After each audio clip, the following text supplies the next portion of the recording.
Alright, Mike, so now we're back down here at the shop. What are we seeing today? Well, the first thing we're going to do, and I usually do this first on all the engines, or the ones that I line hone anyway. We're going to line hone the mains today.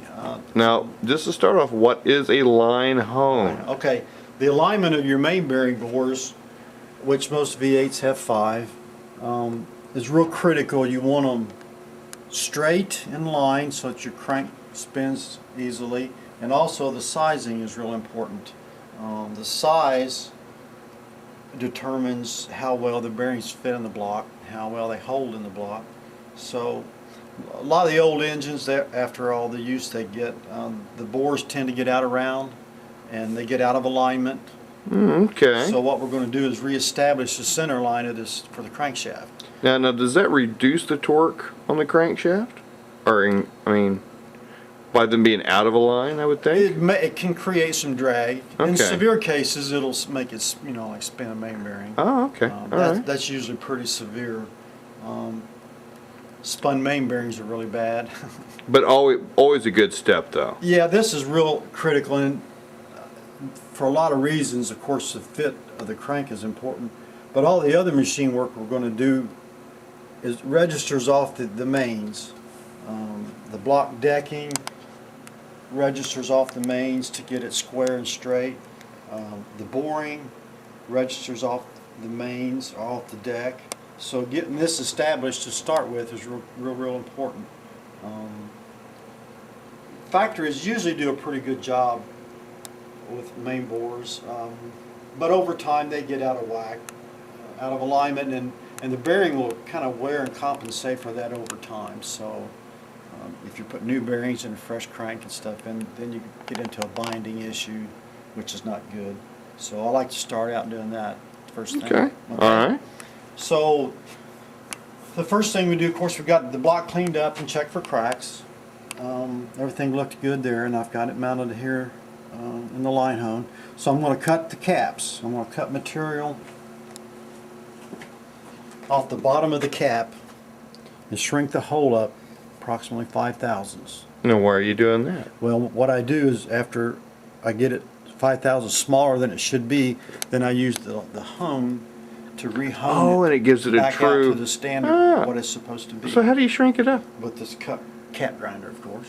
Okay, and that shrinks it? Yeah, well, it cuts. Yeah, it basically shrinks the hole. It moves the cap, down and shrinks the size of this hole. All right, I've never seen that done, I don't think. It's the same principle on the connecting rods. I'll show you that in a bit. I cut material off the cap, shrink the hole, Right. and then re-hone it back out to what it should be. All right. So we'll cut these caps. Now I've put ink on the bottom here so I can see how it's cutting. Like a die? Yeah, it's die, because not all caps are really 90 degrees perfect, and I'll show you that in just a second. They're not? No, they're pretty close, but sometimes you have to do some shimming, and I can show you how. But anyway, I marked it, so we'll start with this cap. Let's see how it goes. So how does this device work? The main cap goes in here. Can you see it? Yeah.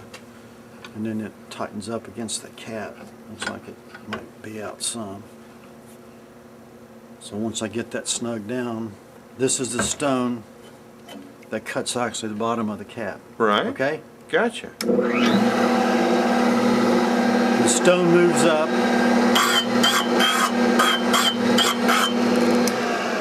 That sounded pretty good. What I'm going to do now is check to see how it's cutting, which is cutting extremely well. Wow. You probably can't see that. I can't see that. Yeah. But that lets me, if I make a light cut and it hits real hard on one side, I'll have to shim this cap with filter gauges to get it to cut straight. I mean, I could keep cutting until it was square, but then I would have 10 or 15 thousandths to hone out. Okay, so leaving you a little extra gives you a little extra to play with. You don't want to cut any more than you have to. Exactly. And more metal's always better than less. Well, the real important one's the cap with the thrust on it. Really? That controls the in play of the crank. If you cut that cap crooked, and then the thrust bearing is also going to be crooked, and your crank will lock up. So that one is extremely. That sounds very bad. it's not good. That's not good. So, but this one's cutting real good, so we'll go ahead and finish cutting it. Okay.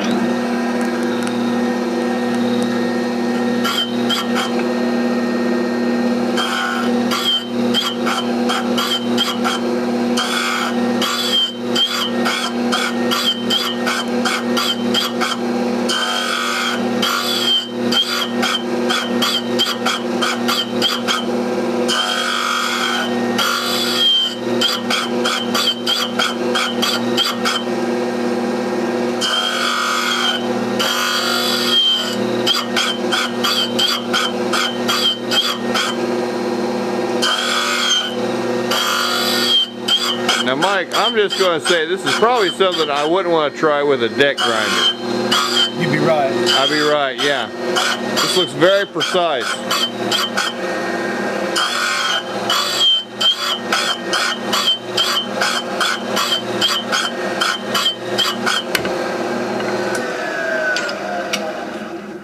So now we've got that machine. Ooh, that's pretty. Isn't that pretty? So I'm going to take a file and knock this burr off so the bearing doesn't scrape when we put the bearing in later. Gotcha. Okay.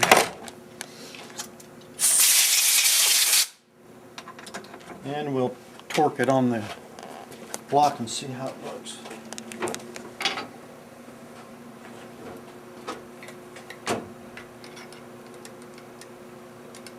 A little lubricant? Mm-hmm. Should always use some kind of lubricant on bolts, whether it be just oil or if you're using ARP bolts, they have special lubricant that you should use, because friction is the biggest part of torquing something, is overcoming all the friction. That's what wears them out, boy.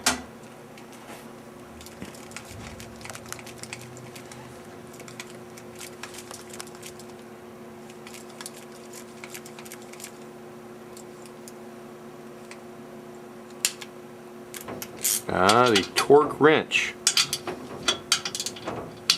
Now, what is the torque on that bolt? 75 on these. 75? 75 pounds. We'll see where we're at here. Ah. Now what is that? The dial bore gauge. It tells me I've got this set, of course, to the size I want. So what are we looking at exactly? Right down here. Okay.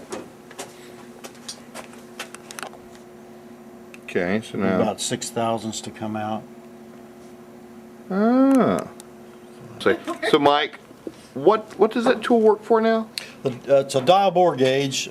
Set the gauge up to the size that you want. Right. Then you can use it on the inside diameter to see what your sizing is. So I've got about 6 thousandths on that one. It's like a big feeler gauge almost, ain't it? A Kind little of? more complicated than that. Oh, yeah. Yeah, about 6 thousandths. That's good. About 6 thousandths. Now, what would be bad? Well, there's no real bad. Because you can always use a bigger bearing. No, because No? I'm going to end up honing all these to the same size. Okay. 5 thousandths works real well, and it doesn't take too long to hone. Taking the additional material. Right. I mean, and I've done this. Unfortunately, I'll have 10 on one. It just takes more time to hone to get them evened up. I mean, I obviously can't get them perfect with the cutter, but the hone will even it all out. So you get them. The closer I get, You get them close with the cutter, and then you finish them off honing. The closer they are together, the easier it is to line hone it. Mike, that's a lot of work. It's fun. It is, ain't it? Yeah.